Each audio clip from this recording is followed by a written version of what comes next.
umva Gideyoni ngo aho kubitana na marayika. Gideyoni ngabona marayika mu maso. Gideyoni ngo abona imbaraga z'Imana.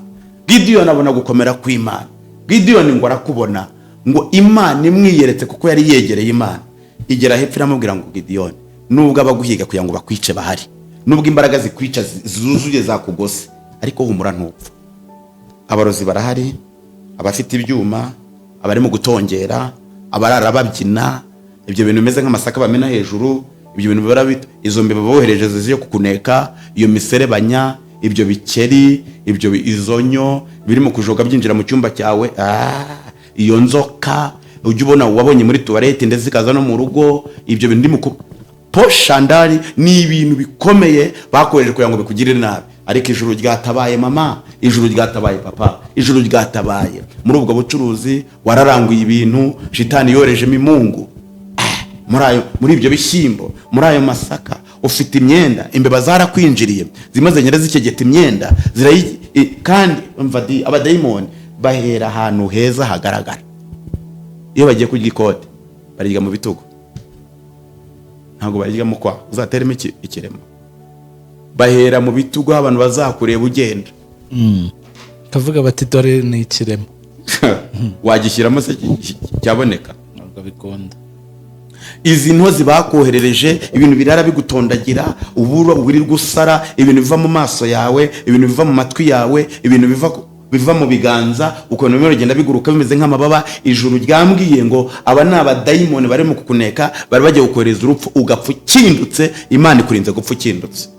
Mu bucuruzi bwa Imana ikurinze gupfa ukindutse, mu bana Imana ikurinze gupfa ukindutse, ku mutware Imana ikurinze gupfa ukindutse, ku mubyeyi Imana ikurinze gupfa ukindutse. Imana ikurinze gupfa ukindutse igihe kitari cyagera. Gupfa ubundi urupfu ni intumwa y'Imana, ariko shitani ari gihe rukurura, yamara kurukurura kugira ngo ahita rukwegereza, uhita ugenda uti ukiri mutoya igihe kitari cyagera. Imana rero yategetse urupfu kuko ari intumwa y'Imana. Imana rero yategetse ngo shitani ibyo akora byose, imigambi yose yakora ntago byemera. Muri aya masengesho Imana iguhaye ubuzima. Wa mupapa we urwaye diabete, Yesu wizera, Imana twizera yigeze irwara diabete, yigeze irwara kanseri. Iyo twizera muri aya masengesho Yesu yigeze arwara umugongo, Yesu yigeze arwara amaguru, Yesu yigeze arwara umutwe, hari amaso yigeze arwara. Ko yari umuntu nkawe, ko yagendaga nkawe, ko yavugaga nkawe, ariko akaba yari Imana. Twizera Imana rero. Nimba wizera Imana 100%, nayo nkubwira, uwo wizeye yakiza sida, uwo wizera yakiza kanseri, twagiye tubibona. Uwo wizera yaguhindura amateka, uwo wizera yakora ibintu bidasanzwe. Umwami Yesu wizera yakora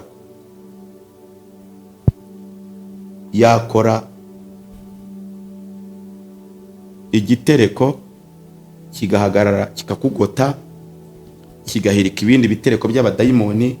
Nk'uko Gideyoni yabonye ko bikomeye, marayika kamwiyereka, bigatuma ahabwa izindi imbaraga. Ijuru rikamubwira ngo Gideyoni we, umura ntupfa, kandi ugende uko imbaraga zawe zingana, ntugire ubwoba. Mu gusenga kwawe Imana yarakumvise, mu gusenga kwawe Imana yarakubonye. Abayuda ibintu byababayeho, ngo bari baranditse isinya, ngo baranditse urwandiko, ngo bari baranditse urwandiko ruvuga ngo Abayuda ku itariki ni 15 z'ukwezi kwa 12, itegeko n'iteka ry'umwami ryasinywe yuko Abayuda bagomba gupfa. Umva ngo barasenga, ngo barasenga. Esiteri abwira Morodekayi, aramubwira ati Morodekayi, turasenga gute? Morodekayi aramubwira ngo nimba udashaka ko dusenga, twebwe n'Abayuda tuzatabarwa byanze bikunze.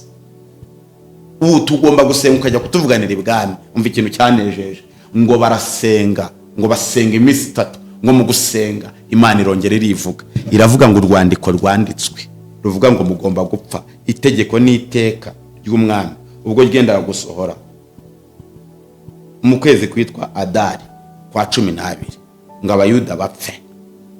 umwami arongera avuga ngo guhera nonaha ibintu Hamani yari yapanze ngo bapfe ntago bigikunze, ahubwo mungeye gusinya itegeko rivuguruza irya mbere.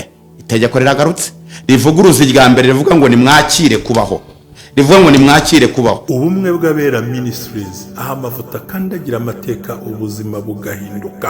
Nagira ngo menshi ubumwe bw'Abera si idini, si itorero, ntabwo rigenda no kuba ryo, ahubwo naho wiga ibintu byose ukabohoka, ugasenya ibicaniro bishya, ugasenya byose. Ariyo mpamvu twabateguriye ikiganiro gitambuka buri mugoroba kivuga ngo mwanira bawe, mwanira busize, siga umurage muzima, siga umurage ukwiriye imbere y'abantu, imbere y'Imana n'imbere y'igihugu. Oh, hallelujah, hallelujah. Building an everlasting legacy. Sigira bawe umuco muzima, bakorere baraga ibyiza bazakira, kuko niyo mahitamo meza. Senya ibicaniro bya karande, senya ibicaniro by'uburyo bwose, maze wubaka ubuzima bw'ahazaza h'abana bawe. Banira n'abawe, bamenye kubana n'abandi, kubana mu gihugu neza, kubana n'itorero neza, no guhindura imyumvire. Siga umurage ukwiye, nibwo butwari. Amina. Tuje nanone nkwifurije kugira ibihe byiza, Imana iguhe umugisha wo gufunga iki kiganiro tugiye kubana. Ni muri ya masengesho mumaze kumenyera tumazemo icyumweru cyose kumwe bw'Abera Ministries. Ndacyari kumwe na Silas. Wiriwe neza Silas? Ndashima Imana akomeze neza, ndashima Imana ko ni mu bihe byo gusenga, ndi mu bihe bidasanzwe, mu bihe by'imbaraga.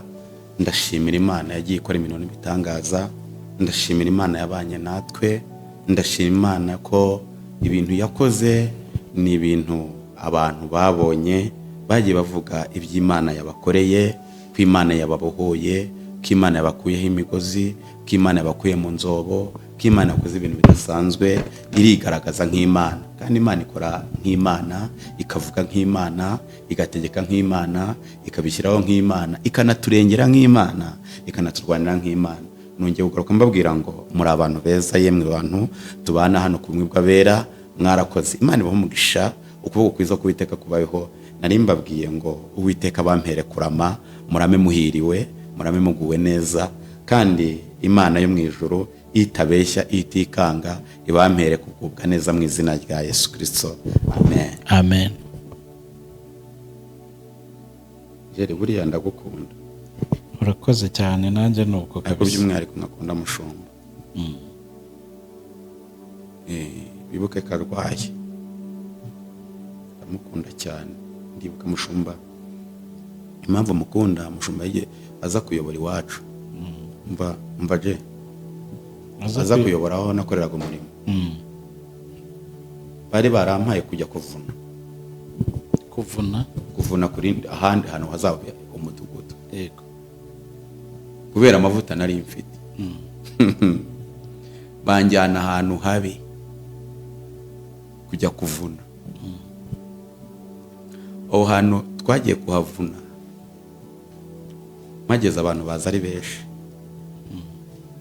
Areka aho hantu ukuntu ari habi, twajya kubona tukubona agacuma kamanutse kibaranga kaza. Ntabwo nari mbizi, ni aho nabiboneye. Najyaga numva abantu bavuga ngo ubucuma buba ngo iyo ngiyo mu Gisaka, ntabwo nari mbizi. Ariko twarasenga tukubona agacuma karimo karamanuka, abantu bakiruka nka bakansiga mu kibuga bonye kagenda.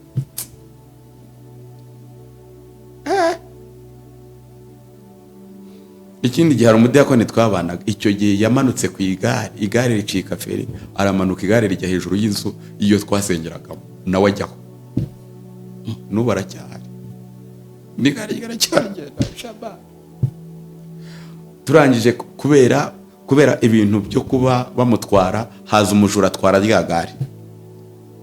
Muri uko ryago bari ku hejuru y'inzu araritwara. Aritwaye ryamaze iminsi 3, umujura yirirwa rizengurukana hano muri Gahanga. Bararibona, abana bararibona, bagati iri ni rya gare rya wa musaza. Ese ni no muri Kigali? Ni muri Kigali.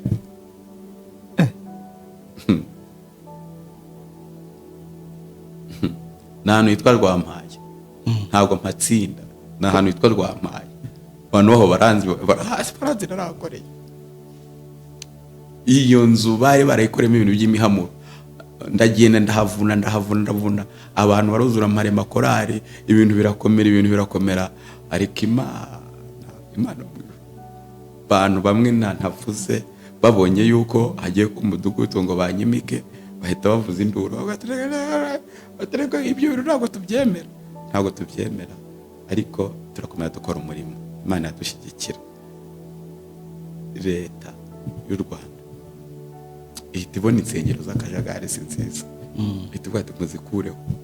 Urumva abo bari banjugunye nari ngiye kuhapfira iyo ntasenga, kandi natwaraga amaturo menshi cyane nk'ay'abashyira, nandika mu bitabo, mfite ruretere nandikagamo ibitabo, amafaranga yatuwe ngakomeza ngakiranuka. Mushumba rero aza muri icyo gihe, aje muri icyo gihe asanga ndimo narwana nabo badayimoni bari mu ducuma bafite imiha, bafite amahembe, bafite imyotso, bafite bavugira mu ducuma batongera. Hari umuntu umwe simuvuze yaje yambwira ati ndabona Imana itari mu kunkiza, reka ngende ku nkomangira iri mu rugo. Mu rugo ubwo n'ubundi aba yayisize, yabaga yayisize, ahubwo Imana ikambwira ati niwe waje kugutsirika, ahubwo abashaka kugwaho ngaho. Yaragendaga ku nkomangira akongera akagira ubuzima, uko yazaga narasengaga agapfa, abadayimoni bakamuvugiramo, agacika intege, bamuvugiramo, atereka mbe ngiye mu rugo. Imana tuyikomereho. Mushumba rero araza, niyo bamubwira ngo ndamukunda. Niyo wazana iki, niyo wambwira iki, ngiye Mushumba ndamukunda. Ibyo wapanga byose umbwira ngo ni mubi, umbwira ngo mwange, ndamukunda. Niyo wazumbwira ni wanjomba rushinye umbwira ngo nkubwire ngo makuru ye, kuko nanjye ntago nyazi nzi bice kandi ibyo nzi ni ukumubona gutyo gusa, kwa kuri namwe mububona, ariko icyo nzi ko yangiriye neza. Kungirira neza ni ukuwe yahagararanye nanjye, nihagararanye nanjye mu byiza gusa no mu bibi. Umuntu uhagarara naye mu bintu bibi no mu byiza uzamukunde. Icyo nari mbivugiye ni iki, mu gihe arwaye nk'iki nawe ntiwamugeraho, Imana ntiyakohereza undi muntu.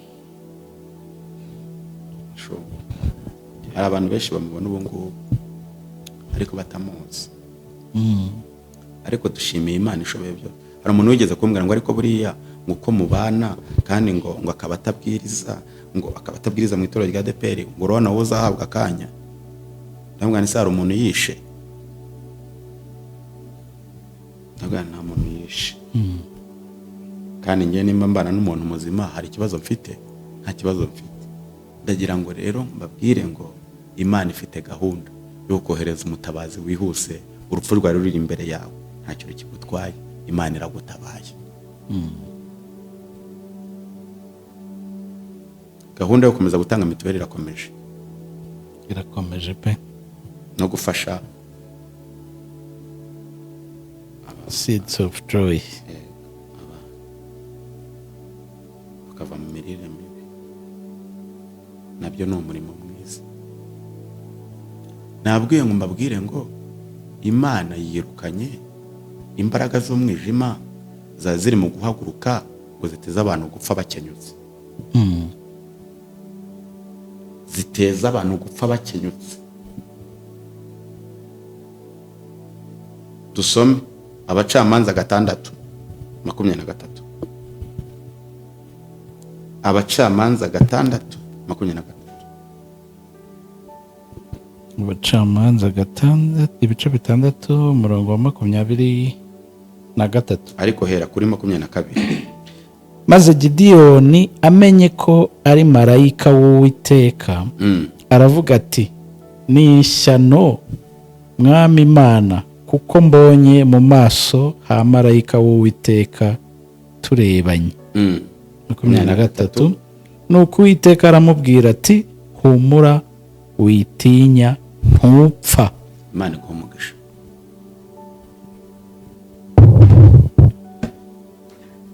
Mu masengesho tumaze iminsi dusenga, wabonye mu maso h'Imana abadayimoni baraza barakongorera. barakubwira ngo ugiye gupfa, baraza barakongora barakubwira ngo birarangiye, baraza barakongora ngo ibyawe urabinyazwe, baraza barakongorera, bituma wumva wafata imyanzuro itariyo. Nabonaga abadayimoni barimo kugenda bakereye intambara zo mu buryo bw'imyuka mibi kugira ngo bakoherereze urupfu upfa ukenyutse. Ariko ndabwira ngo nze nkubwire ngo Uwiteka avuganye nanjye arambwira ngo wa mukobwa we, ntabwo igihe cyo gupfa cyari cyagera utari wakora ubukwe. Wa musore igihe cyo gupfa ntabwo cyari cyagera utari wubaka urugo ngo ubyare wororoke. Kandi ubyare abana atari babandi ngo ubyara abana benshi cyane. Ugomba kubyara abangana n'icyangombwa umucyo utakufite bakwiriyemo. Umva ikindi kintu cyantangaje, ngo abadayimoni bashaka kugaba ibitero ku ngo kugira ngo batume umubyeyi asiga abana, uyu mubyeyi apfa akenyutse, abana bapfe, ababyeyi barira amarira, abagabo bagende bapfe, ababyeyi nabo barire. Ndabwirwa ngo Imana itanze umuti witwa ikimenyetso cyo kurindwa uru rupfu rwo gupfa umuntu akenyutse. Amina. Shedebone tandawa. Izi mbaraga uyu mwuka nabona guri mu guhiga abana bato, ugahiga abasore, ugahiga abagabo, ugahiga ababyeyi, ugahiga abari mu byiciro ibyo ari byo byose, ngo gutuma bapfa bakenyutse, ijuru ryabyanze.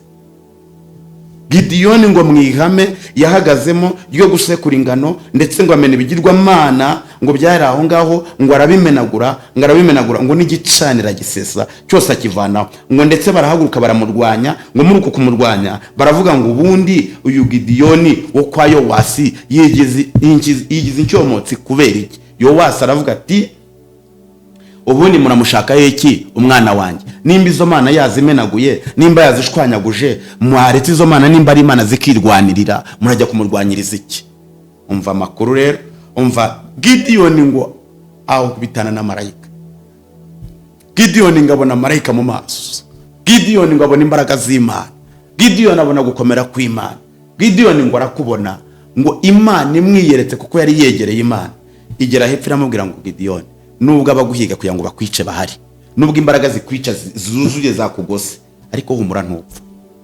Abarozi barahari, abafite ibyuma, abari mu gutongera, abarara babyina, ibyo bintu bimeze nk'amasaka bamena hejuru, ibyo bintu bibara bito, izo mbeba bohereje ziziye kukuneka, iyo miserebanya, ibyo bikeri, ibyo izonyo biri mu kujoga byinjira mu cyumba cyawe, iyo nzoka ujye ubona wabonye muri tuwarete ndetse zikaza no mu rugo, ibyo bintu ndimo poshandari ni ibintu bikomeye bakoresheje kugira ngo bikugirire nabi. Ariko ijuru ryatabaye mama, ijuru ryatabaye papa, ijuru ryatabaye. Muri ubwo bucuruzi wararanguye ibintu shitani yorejemo imungu, muri ibyo bishyimbo, muri ayo masaka ufite imyenda, imbeba zarakwinjiriye zimaze nyere zikegeta imyenda kandi abadayimoni bahera ahantu heza hagaragara. Iyo bagiye kurya ikote barya mu bitugu, ntabwo barya mu kwa uzateremo ikiremo, bahera mu bitugu abantu bazakureba ugenda, kavuga bati dore ni ikiremo. Wagishyiramo se cyaboneka? Ntabwo bikunda. Izi ntozi bakoherereje ibintu birara bigutondagira, uburo uwirirwa usara, ibintu biva mu maso yawe, ibintu biva mu matwi yawe, ibintu biva mu biganza, ukuntu bimwe bigenda biguruka bimeze nk'amababa. Ijuru ryambwiye ngo aba ni abadayimoni bari mu kukuneka, bari bagiye gukohereza urupfu ugapfa ukindutse. Imana ikurinze gupfa ukindutse. Mu bucuruzi bwa Imana ikurinze gupfa ukindutse, mu bana Imana ikurinze gupfa ukindutse, ku mutware Imana ikurinze gupfa ukindutse, ku mubyeyi Imana ikurinze gupfa ukindutse. Imana ikurinze gupfa ukindutse igihe kitari cyagera. Gupfa ubundi urupfu ni intumwa y'Imana, ariko shitani ari gihe rukurura, yamara kurukurura kugira ngo ahita rukwegereza, uhita ugenda uti ukiri mutoya igihe kitari cyagera. Imana rero yategetse urupfu kuko ari intumwa y'Imana. Imana rero yategetse ngo shitani ibyo akora byose, imigambi yose yakora ntago byemera. Muri aya masengesho Imana iguhaye ubuzima. Wa mupapa we urwaye diabete, Yesu wizera, Imana twizera yigeze irwara diabete, yigeze irwara kanseri, iyo twizera muri aya masengesho, Yesu yigeze arwara umugongo, Yesu yigeze arwara amaguru, Yesu yigeze arwara umutwe, hari amaso yigeze arwara, ko yari umuntu nkawe, ko yagendaga nkawe, ko yavugaga nkawe, ariko akaba yari Imana. Twizera Imana rero. Nimba wizera Imana 100%, nayo nkubwira, uwo wizeye yakiza sida, uwo wizera yakiza kanseri, twagiye tubibona. Uwo wizera yaguhindura amateka, uwo wizera yakora ibintu bidasanzwe. Umwami Yesu wizera yakora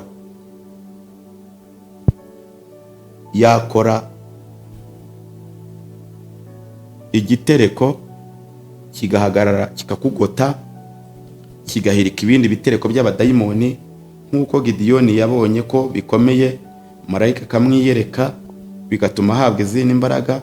Ijuru rikamubwira ngo Gideyoni we, humura ntupfa, kandi ugende uko imbaraga zawe zingana, ntugire ubwoba. Mu gusenga kwawe Imana yarakumvise, mu gusenga kwawe Imana yarakubonye. Abayuda uzi ibintu byababayeho, ngo bari baranditse isinya, ngo baranditse urwandiko, ngo bari baranditse urwandiko ruvuga ngo Abayuda ku itariki ni 15 z'ukwezi kunuru, ukwezi kwa 12, itegeko n'iteka ry'umwami ryasinywe yuko Abayuda bagomba gupfa. Umva ngo barasenga, ngo barasenga. Esiteri abwira Morodekayi, aramubwira ati Morodekayi, turasenga gute? Morodekayi aramubwira ngo nimba udashaka ko dusenga, twebwe n'Abayuda tuzatabarwa byanze bikunze. Ubu tugomba gusenga ukajya kutuvuganira ibwami. Umva ikintu cyanejeje, ngo barasenga, ngo basenga iminsi 3. Ngo mu gusenga Imana irongera irivuga, iravuga ngo urwandiko rwanditswe ruvuga ngo mugomba gupfa, itegeko n'iteka ry'umwami ubwo ryendaga gusohora mu kwezi kwitwa Adari kwa 12, ngo Abayuda bapfe. Umwami arongera avuga ngo guhera nonaha ibintu Hamani yari yapanze ngo bapfe ntago bigikunze, ahubwo mungeye gusinya itegeko rivuguruza irya mbere. Itegeko riragarutse rivuguruza irya mbere, rivuga ngo nimwakire kubaho, rivuga ngo nimwakire kubaho. Imana ihimbazwe. Rivuga ngo nimwakire kubaho, ngo Abayuda babaho. Esiteri ngo ajye ibwami, ageze ibwami umwami ngamutunga inkoni, ngamutunze inkoni, ngo arahaguruka avuga icyamuzanye. Ndagira ngo ubwire ngo muri aya masengesho ibyo watuye imbere y'Imana, ibyo wavugiye imbere y'Imana, Imana ikoze icyatumye usa, Imana ikoze icyatumye ukurikirana amasengesho. Imana yo mu ijuru irakwimanya, Imana yo mu ijuru iraguhumanura, Imana yo mu ijuru iguhaye ubuzima. Ngo Abayuda barongera babaho, barabyina bashima Imana. Umva amakuru mashyashya rero, ijuru riratangaje ngo akira kubaho. Mu buzima bwawe bwa buri munsi akira kubaho, mu byawe akira kubaho, mu nshuti zawe akira kubaho, mu byo ukora akira kubaho. Tote eda, mu butabazi warukeneye Imana irabuguhaye. Hezekiya ngo yerekera ivure, yaragiye gupfa, ngo arataka, Uwiteka aramubwira ngo akira kubaho, nkongereye imyaka yo kubaho, akira kubaho mu izina rya Yesu. Wa mukobwa we akira kubaho, wa mugabo we akira kubaho, wa mubyeyi we akira kubaho. Uru rugo ni rubeho, aba bana ni babeho, aka kazi ni kabeho, ibintu byari byaranze ni bibeho, ibi byangombwa bibone, ibintu byose nibikunde. Akira kubaho. Ijuru riratabaye, ritabariye kugira ngo ubeho. Ijuru riramubwira ngo akira kubaho. Igira hino dusenga. Mana turagushimiye, uri Imana yo kwizerwa, uri nyiribihe. Ngushimiye ko wirukanye urupfu rwo gupfa abantu bakenyutse, izi ndwara shitani yohereje mu bantu kugira ngo zibice bakenyutse. Ndagushimiye uko impfu ku bantu, wirukanye urupfu zo kugira ngo abantu bakore impanuka, zo kugira ngo abantu bahure n'akaga. Uyu mwuka uri mu gusatira abagabo, wasatiraga abasore, wasatiraga abakobwa, wasatiraga ababyeyi, kugira ngo ibintu byose bipfe birangire, bive ku buzima. Abizera bababare, abakubaha bababare, ibihugu bibabare. Ndagushimiye ko mwami ukubaha, ubana nawe, hari abantu urengeye, hari abantu utabaye, hari abo ugiriye neza, ubahaye ubuzima bwo kubaho, abakobwa bakiriye kubaho, abasore bakiriye kubaho, ababyeyi bakiriye kubaho, imbaraga zo gusenga zikoze imirimo n'ibitangaza. Gidiyoni ngo hagarara muri iri hame, aravuga ngo nubwo ndi uwo kwa Yowasi, nkaba ndi umuhererezi, nkaba nta bubasha nta n'imbaraga, ariko nizeye ko Imana ishoboye. Imana ivugana nawe, iramubwira ngo Gidiyoni we, none ahumura ntabwo ugipfuye, akira ubuzima. Namwe nimwakira ubuzima mu izina rya Yesu, namwe nimwakira imbaraga mu izina rya Yesu, namwe nimwakira ubutsinzi mu izina rya Yesu, namwe nimwakire gukomera mu izina rya Yesu, nimwakire guseka, nimwakire kunezerwa. Ahari urupfu habonetse ubuzima, ahari ukunyagwa Imana itanze ibyishimo, Uwiteka abagiriye neza. Nimwakire imbaraga z'Imana, nimwakire ubwiza bw'Imana. Ese mwari muzi yuko Uwiteka abakunda? Uwiteka abakunda, arabarwaniriye, arabubatse, arabashyigikiye, abahagazeho, ibyabahigaga arabihize. Mwakire gukomera mu izina rya Yesu, mwakire gushima, mwakire kuririmba, mwakire umunezero, mwakire imbaraga z'Umwuka Wera zigiye gusaba ku buzima bwanyu. Ndatura ibimenyetso by'imbaraga, ndatura gukomera guturutse ahera ho mu ijuru, ndatura gukomera guturutse mu ijuru, mu izina rya Yesu Kristo turakoze, amen. Imana ibamugisha, muri abantu beza, Imana ibahe kurama mu izina rya Yesu, amen, amen.